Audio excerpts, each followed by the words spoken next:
श्री स्वामी समर्थ। आजच्या व्हिडिओमध्ये आपण बघणार आहोत 12 राशींप्रमाणे स्वामींची सेवा म्हणजेच स्वामींची उपासना आपण आपल्या राशीप्रमाणे कशी करू शकतो हे आपण आजच्या व्हिडिओमध्ये बघणार आहोत। तर हे बघा, फलज्योतिषशास्त्रामध्ये 12 राशी सांगितल्या आहेत। तर या 12 राशींपैकी कोणती ना कोणती ही आपली जन्मरास असतेच, म्हणजे चंद्ररास असते। आपल्या जन्मराशीला अनुकूल अशी श्री स्वामी समर्थांची नेमकी उपासना कशी करता येईल हे आपण आजच्या व्हिडिओत बघणार आहोत। तर त्याचा व याचा सगळ्यांचा आपल्याला चांगला फायदा आपल्याला होईल। आपल्या राशीनुसार स्वामींची शीघ्र फलदायी उपासना कशी करायची हे सविस्तर आज मी तुम्हाला सांगणार आहे। तर त्याआधी मी थोडीशी माहिती तुम्हाला त्याबद्दल सांगेल आणि नंतर मग उपासना कशी, कोणत्या राशीला कोणती उपासना करायची हे मी तुम्हाला नंतर सांगेल। त्याआधी थोडीशी माहिती आपण बघूयात। तर प्रत्येक राशींसाठी स्वामींची उपासना आहे। तर आपल्या जन्मराशीनुसारच आपल्याला स्वामींची उपासना करायची आहे।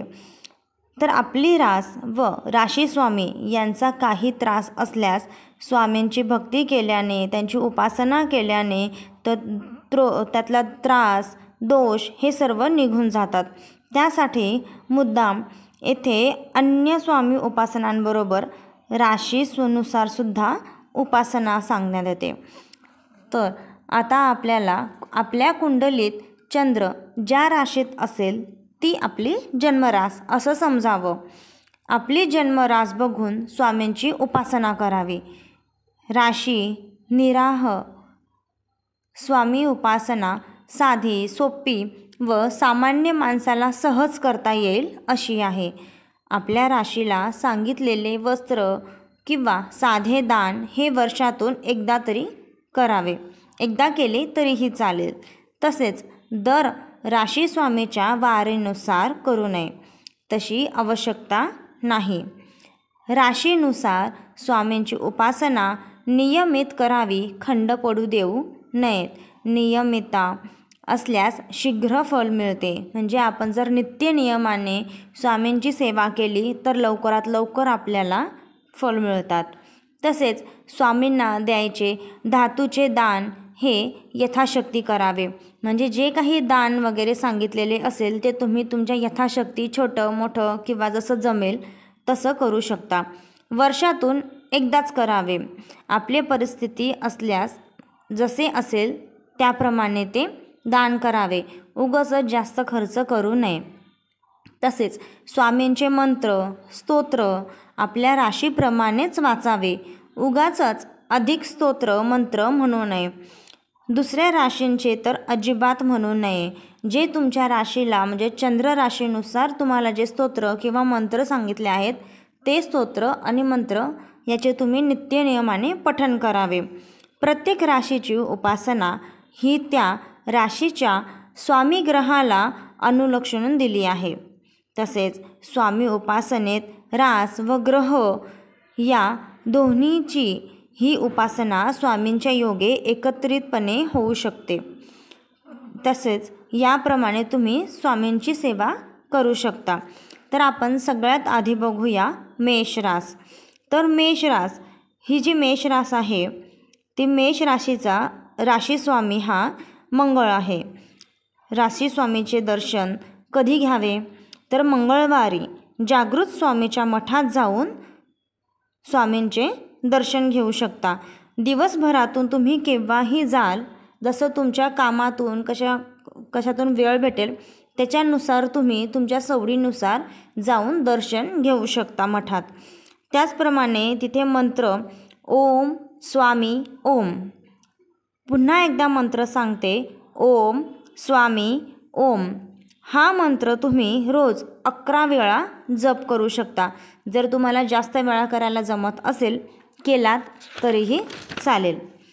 तसेच स्वामी अष्टक क्रमांक 1 या स्तोत्राचं नियमित पठण करावं। केव्हाही तसंच ते केव्हा वाचायचं, दर मंगळवारी। रोज वाचलं काही हरकत नाही, अतिउत्तम. जर रोज तुम्हाला जमत नसेल तर मंगळवारी वाचलत तरीही चालेल. त्याचप्रमाणे तुम्ही लाल मसूर डाळ ही मठात दर मंगळवारी किंवा एक मंगळवार दान केलीत तरीही चालेल. आणि फळं मठात जाताना मंगळवारी जातात त्यावेळेस डाळिंब घेऊन जाणे, म्हणजे स्वामीचरणी डाळिंब हे तिथे अर्पण करायचे स्वामींना नैवेद्य. किंवा गोड पदार्थ, गुळाचा पदार्थ, गूळ किंवा साधं गूळ ठेवलं तरीही चालेल. त्याचप्रमाणे वस्त्र दान करताना लाल वस्त्र, स्वामींना मंगळवारी लाल वस्त्र द्यायचे आहे. त्याचप्रमाणे धातूंचे कोणते दान कराल तर तांबे धातू हे तुम्ही मठात दान करू शकता. तुमच्या यथाशक्तीप्रमाणे छोटं मोठं जसं तुम्हाला जमेल त्याप्रमाणे तुम्ही तिथे दान करू शकता. तसेच मंगळवारी दर्शनाला जाताना लाल जास्वंदी हे तुम्हाला स्वामीचरणी अर्पण करायचे आहेत. तर आता ही झाली मेष राशीसाठीची स्वामींची उपासना. आता पुढची रास वृश्चिक. तर वृश्चिक राशीवाल्यांना शुक्र हा त्यांचा राशीस्वामी आहे. स्वामींचे दर्शन तुम्ही शुक्रवारी स्वामींच्या जागृत मठात जाऊन दर्शन घेऊ शकता. दर्शन घेताना संध्याकाळी घेतल्यास अतिउत्तम, म्हणजे तुम्ही शुक्रवारी संध्याकाळी स्वामींच्या मठात जाऊन त्यांचे दर्शन घ्या. त्याचप्रमाणे स्वामी मंत्र, तर तुम्ही कोणता स्वामी मंत्र म्हणाल? विश्वंभरा विश्वंभरा स्वामी समर्था विश्वंभरा. या मंत्राचा तुम्हाला रोज 21 वेळा जप करायचा आहे. मंत्र पुन्हा एकदा सांगते, विश्वंभरा विश्वंभरा स्वामी समर्था विश्वंभरा. हा जप तुम्हाला रोज करायचा आहे. तसेच सद्गुरू स्तोत्र म्हणायचे आहे. दर शुक्रवारी किंवा रोज केलं तरीही चालेल. तर तुम्हाला शुक्राचे यंत्राचे पूजन करायचे आहे, तेही शुक्रवारी. त्याचबरोबर दान करताना पांढरी साखर, म्हणजे आपली जी साखर असते ती साखर शुक्रवारी तुम्हाला मठात दान करायची आहे. यथाशक्तीप्रमाणे तुम्ही थोडी जास्त जशी तुम्हाला नेता येईल तशी तुम्ही घेऊन तिथे प्रसादात दान करू शकता किंवा प्रसाद म्हणून तुम्ही नेलीत तरीही चालेल. त्याचप्रमाणे फळ तुम्ही शुक्रवारी मठात टरबूज हे दान करू शकता. टरबूज घेऊन प्रसादाला तुम्ही तिथे वाटू शकता. त्याचप्रमाणे बताशे असतात आपले, ते पांढरे बताशे ते तुम्ही शुक्रवारी घेऊन जाऊ शकता. शुभ्र वस्त्र मठात दान द्यायला शुभ्र वस्त्र हे शुक्रवारी करू शकता. त्याचप्रमाणे चांदीचे धातू, चांदी वर्षातून एकदा छोटं मोठं जसं तुम्हाला जमेल तसं केलं तरीही चालेल. यथाशक्तीप्रमाणे दान तुम्ही करू शकता. असं नाही की जे सांगते ते सगळ्याच गोष्टी दान करा. जसं तुम्हाला जमेल त्याप्रमाणे तुम्ही यथाशक्ती ते दान करू शकता. त्याचबरोबर शुक्रवारी पांढरी फूल तुम्ही स्वामींच्या केंद्रात दान करू शकता. म्हणजेच तुम्हाला सगळी सेवा ही शुक्रवारी करायची आहे. त्याचप्रमाणे आता पुढची रास मिथुन. तर मिथुन रासवाल्यांचा राशीस्वामी हा बुध असतो. तर तुम्ही बुधवारी मठात जाऊन स्वामींचे दर्शन घेऊ शकता. दिवसभरातून केव्हाही दर्शन घेतल्यास चालेल. त्याचप्रमाणे तुमचा स्वामी मंत्र म्हणजे भाग्यशाली स्वामी मंत्र ओम स्वामी समर्थाय नमः, ओम स्वामी समर्थाय नमः. हा मंत्राचा जाप तुम्हाला बुधवारी 21 वेळा जप करायचा आहे. रोज केलात अतिउत्तम, नाही जमत असेल तर बुधवारी तरी नक्की करा. त्याचप्रमाणे तुमचं स्वामी अष्टोत्तर नामस्तोत्र हे तुम्हाला पठण करायचं आहे. दर बुधवारी तुम्ही केव्हाही वाचलं तरीही चालेल, रोज वाचलं अतिउत्तम. त्याचप्रमाणे बुध यंत्राची स्वामी मंत्राने पूजा करावी. दर बुधवारी बुध यंत्राची स्वामी मंत्राने पूजा करावी. दान करताना म्हणजे हिरवे मूग बुधवारी तुम्ही मठात दान करू शकतात. त्याचबरोबर मठात जाताना पेरू घेऊन जायचा, प्रसाद म्हणून पेरू नेऊ शकता. त्याचप्रमाणे दुधी हलवा वर्षातून एकदा शुभ बुधवारी मठात ठेवावा. हिरवे वस्त्राचे दान करावे. वर्षातून एकदा दिलेत तरीही चालेल. हिरवे पुष्प म्हणजे फूल, तुम्हाला हिरवं फूल, हिरवे अष्टरचे फूल बुधवारी स्वामींना अर्पण करा. तर ही झाली मिथुन राशीवाल्यांची उपासना, त्यांची सेवा जी स्वामींसाठी तुम्ही करू शकतात. त्याचप्रमाणे कर्क रास. आता कर्क राशीसाठी, कर्क राशीचा राशीस्वामी आहे चंद्र. तर त्यांनी दर सोमवारी मठात जाऊन स्वामींचे दर्शन घ्यावे. दर सोमवारी सकाळी जाऊन मठात जाऊन दर्शन घेऊ शकता. भाग्यशाली स्वामी मंत्र आहे स्वामी समर्थ. स्वामी समर्थ या मंत्राचा तुम्ही 21 वेळा सोमवारी जाप करू शकतात. तसेच रोज केला अतिउत्तम, की जास्तीत जास्त तुम्हाला करता आला तरीही चालेल. जेवढा तुमच्याकडनं होईल तेवढा तुम्ही स्वामी समर्थ, स्वामी समर्थ, स्वामी समर्थ असा जाप तुम्ही करू शकता. त्याचप्रमाणे स्वामी अथर्वशीर्ष स्तोत्राचे पठण करायचे आहे. रोज केले चालेल, सोमवारी नक्की करा. त्याचप्रमाणे चंद्र यंत्राची दर सोमवारी स्वामी मंत्राने पूजा करावी. साबुदाण्याचे स्वामीच्या मठात दान करावे. स्वामींना मठात सफरचंद हे फळ त्यांच्या चरणी अर्पण करावे. दर शुक्रवारी मठात बत्तासे ठेवावे. त्याचप्रमाणे पांढरे वस्त्र दान केल्याने अतिउत्तम. धातू, तर स्वामींच्या मठात तुम्ही धातू म्हणजे चांदीचा दान करू शकता. यथाशक्ती जसं तुम्हाला छोटं मोठं जे काही जमेल ते तुम्ही दान करू शकता. पांढरे अष्टर फूल स्वामींच्या चरणी तुम्हाला अर्पण करायचे आहेत. ही झाली कर्क राशीवाल्यांसाठीची स्वामींची उपासना. जशी तुम्हाला जमेल त्याप्रमाणे तुम्ही उपासना करू शकता. पण निदान केंद्रात जाऊन दर्शन तरी घ्या आणि मंत्राचा जेवढं जास्तीत जास्त तुम्हाला पठण करता येईल तेवढं तरी करा. बाकीच्या गोष्टी जसं तुमच्या इच्छेने तुम्हाला जमत असतील त्याप्रमाणे तुम्ही करू शकता. पण दर्शन घेणं आणि जाप करणं हे तर आपल्या हातात आहे, ते आपण तेवढं तरी करा. तुमच्यावरचे सगळे संकट, जे काही तुमची अडचण आहे ते आपोआप सगळं काही दूर होईल आणि सगळ्या गोष्टी एकदम मार्गी लागतील. त्यामुळे तुम्ही निदान स्वामींच्या मठात जाऊन तिथे त्यांचे दर्शन तरी घेऊ शकतात आणि मंत्राचा जास्तीत जास्त तुम्ही नामस्मरण तेवढं स्वामींचं करा. त्याचप्रमाणे आता पुढची रास आहे सिंह रास. तर सिंह राशीचा स्वामी हा राशीस्वामी सूर्य आहे. तर सिंह राशीवाल्यांनी दर रविवारी मठात स्वामींचे दर्शन घ्यायचे. रविवारी सकाळी मठात जाऊन स्वामींचे दर्शन घेतल्यास अतिउत्तम. त्याचप्रमाणे भाग्यशाली स्वामी मंत्र हा आहे ओम नमो भगवते स्वामी समर्थाय नमः. ओम नमो भगवते स्वामी समर्थाय नमः. हे पहा मी मंत्र 2 वेळेस म्हणून दाखवला, त्याप्रमाणे तुम्ही म्हणा. अजून एकदा तुम्हाला मंत्र मी सांगते. ओम नमो भगवते स्वामी समर्थाय नमः. हा मंत्र तुम्ही रोज म्हटल्यास अतिउत्तम. नाही जमत असेल रोज म्हणायला तर तुम्ही दर रविवारी 21 वेळा तरी जाप करावा. त्याचप्रमाणे स्वामी सारामृत याचं 14व्या अध्यायाचे पठण नियमित करायचे. जरी नाही जमत रविवारी तरी नक्की करा. त्याचप्रमाणे सूर्ययंत्राची म्हणजे रविवारी सूर्ययंत्राची स्वामी मंत्राने तुम्ही पूजा करावी.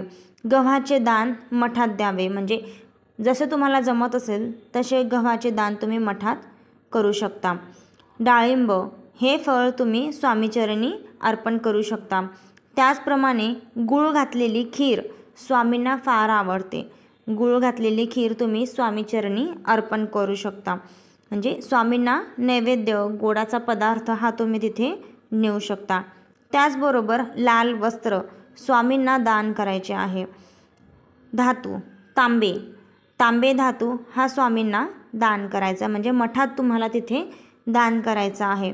त्याचबरोबर लाल पुष्प स्वामीचरणी अर्पण करायचे आहे. ही झाली सिंह राशीवाल्यांसाठीची स्वामी सेवा. त्याचप्रमाणे कन्या रास. तर कन्या राशीवाल्यांना कन्या राशीची राशीस्वामी हा बुध आहे. स्वामींचे दर्शन तुम्ही बुधवारी जाऊन मठात घेऊ शकतात. तर केव्हा घेणार? दिवसभरातून तुम्ही केव्हाही जाऊन दर्शन घेऊ शकतात. म्हणजे अर्थातच ज्यावेळेस मठ उघडा आहे स्वामींचे दर्शनाला त्यावेळेस तुम्ही जाऊन सकाळ संध्याकाळ जेव्हा तुम्हाला जमेल तेव्हा तुम्ही जाऊन स्वामींचे दर्शन घेऊ शकतात.